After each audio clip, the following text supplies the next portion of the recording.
Let's begin with the phases of the Meiosis 1. In Meiosis 1, the longest phase is the Prophase I, in which basically the genetic diversity and the genetic recombination takes place. Then it is followed by all other these phases. In Prophase I, what happens? It is the first and the longest phase of meiosis, and it is further divided into 5 stages, and it is the longest phase of meiosis in which the genetic recombination takes place. So this phase is divided into 5 stages: Leptotene, Zygotene, Pachytene, Diplotene, and Diakinesis. Let's see one by one. Let's start from the Prophase I of Meiosis 1 starts with the Leptotene stage. Leptotene, it is also known as the thin thread stage, which means that this is the first stage in which the chromosomes begins to condense. As the chromosomes are always present in the form of the chromatin, thin thread form of chromosomes are known as the chromatin. They only condenses in the cell division stage.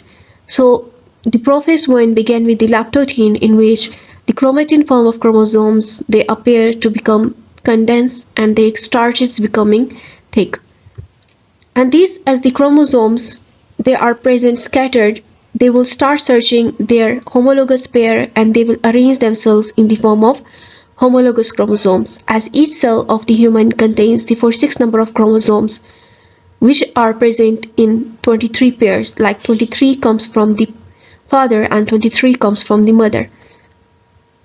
Each of these chromosomes have identical chromosome which are same in size and have the same number of genes present on them. So they will assort their homologous pair and arrange themselves in the form of homologous chromosomes in the stage of the Leptotene. The next stage of the Zygotene, now these homologous pair of chromosomes will come near to each other and they will form a pair known as the synapsis. This synapsis is formed through a synaptonemal complexes, and they will start joining at any point of these chromosomes.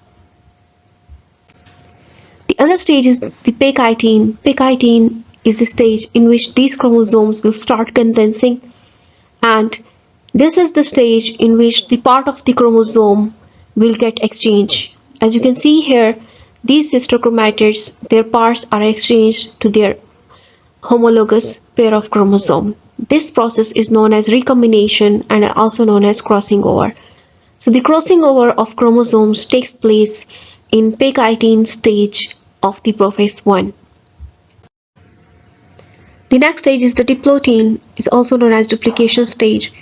This is the stage in which, as the crossing over has been completed, so these chromosomes will start separating from each other. They will get separated from the other parts, but they will attach at one point, and this one point at which they are attached is known as the chiasma. The chromatids of the homologous chromosomes begin to separate from the centromere, while the other chromatids, as they in the previous stage they were from the synapses, they were come together, so now they will be moving apart, but still the one side, the one chromatids are still homologous chromatids are still attached at one point, and this point is known as chiasma. So the chiasma formation takes place in the stage of the Diplotene. It is followed by Diakinesis, as the Diakinesis, as kinesis means moving apart. So Diakinesis, in which the two chromosomes, di is for the two chromatids. So these two chromatids still they start moving apart from each other, and then they act as a two separate homologous pair of chromosomes in this stage. Let's recall with the 5 stages of the Prophase I. The Leptotene, in which the condensation of chromosomes begins. In stage 2, Zygotene, in which the homologous chromosomes pair up together to form a synapsis, as the 4 chromatids together are known as tetrad. Then in Pachytene, the crossing over, as the part of the sister chromatids exchange with each other, the crossing over takes place in the Pachytene.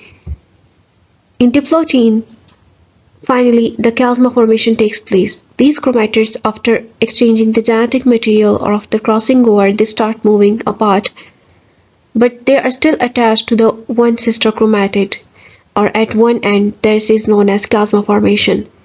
Finally, diakinesis, in which as they are still attached at one part, they get detached and moving apart from each other. So these two chromosomes will be present as a homologous chromosomes as the crossing over has already take place. As in the Prophase I, the other changes also takes place as the centrioles begins to move to the opposite pole of the cell, the nuclear membrane disappears, and there is the formation of microtubules takes place that attach to the centromeres of the chromosomes. So these changes also takes place with the 5 stages of the Prophase I. As the prophase is followed by the metaphase, in which the chromosomes align themselves on the equatorial of the plate. The spindle fibers attach to the chromosomes. As the chromosomes are present in the form of homologous pairs, the one spindle fiber from the one pole attached to the one chromosome and the other spindle fiber from the other pole attached to the other chromosomes. As in this case, in metaphase I, the spindle fibers from each of the opposite poles will attach to each chromosomes, as they will not attach to sister chromatids separately, but they will attach to the whole chromosomes on the opposite, so that they will move toward the opposite poles in the next stage of the meiosis I. If you were able to understand, don't forget to watch other videos.